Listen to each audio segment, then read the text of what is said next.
شرجینہ مصطفیٰ سے کہتی ہے کہ مصطفیٰ تمہیں ہو کیا گیا ہے؟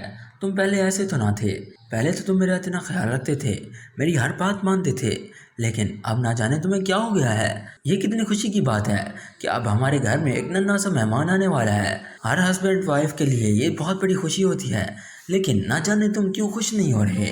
تو مصطفیٰ کہتا ہے کہ شرجینہ صرف بچے کو پیدا نہیں کرنا ہوتا ہے، اس کی ذمہ داریاں ہوتی ہیں، یہ ہمارے حالات نہیں ہیں بچہ پیدا کرنے والے۔ اس کے بعد تو شرجینہ کو کافی غصہ آتا ہے مصطفیٰ کی بات سننے کے بعد۔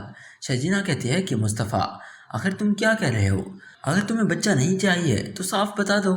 تو مصطفیٰ بھی لیپ ٹاپ بند کر دیتا ہے اور غصے میں کہتا ہے کہ ہاں نہیں چاہیے، مجھے یہ بچہ نہیں چاہیے۔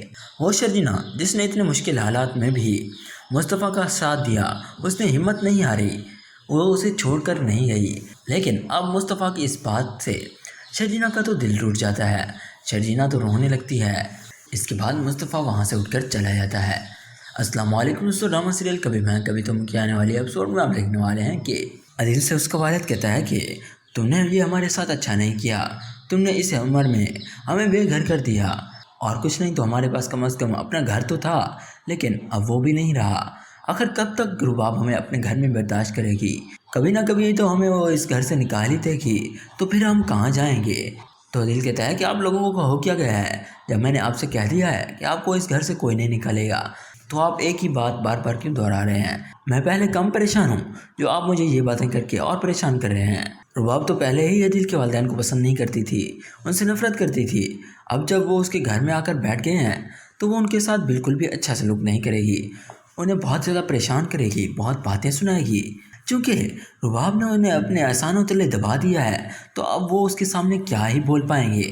اب یہاں پر عدیل کے بیچارے والدین جو کہ اس عمر میں اب بہت زیادہ ذلیل ہونے والے ہیں۔ رباب اب عدیل کے والدین کو اتنا تنگ کرے گی کہ جس کی کوئی حد نہیں۔ اب تو عدیل پر ہر وقت نظر رکھنے والے موجود ہیں۔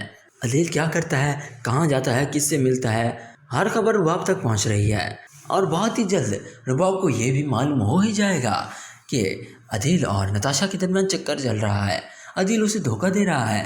یہ ساری سچائی سامنے آنے کے بعد وہ عدیل کو تو بے عزت کرے گی ہی، اور اسے اپنی زندگی سے نکال باہر کرے گی، اور ساتھ ہی ساتھ عدیل کے والدین کو بھی ذلیل کر کے دھکے دے کر گھر سے نکال دے گی، جس کے بعد وہ سب سڑک پر آ جائیں گے۔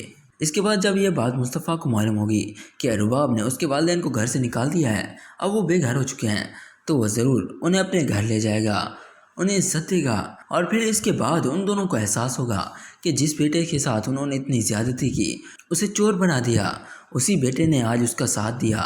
اس کے بعد شرجینہ جو کہ مصطفیٰ سے کافی زیادہ ناراض ہے، مصطفیٰ اسے بات بھی کرنے کی کوشش کرتا ہے، مگر شرجینہ اس سے کوئی بات نہیں کرتی، اور کہتی ہے کہ مصطفیٰ جو چہرہ میں نے تمہارا آج دیکھا ہے وہ میں نے پہلے کبھی نہیں دیکھا، مجھے یقین نہیں آ رہا کہ تم میرے ساتھ ایسا کر سکتے ہو۔ مصطفیٰ اور شرجینہ کے درمیان کے حالات تو بہت زیادہ خراب ہونے والے ہیں۔ اب دیکھنا یہ ہے کہ کب تک یہ دونوں ایک ساتھ رہ پائیں گے، آخر کب تک شرجینہ مصطفیٰ کی حرکتیں برداشت کر پائے گی۔ مصطفیٰ اب کمانے تو لگا ہے، لیکن اب وہ شرجینہ کو بالکل بھی ٹائم نہیں دیتا، اس سے بات زیادہ دیر نہیں کرتا۔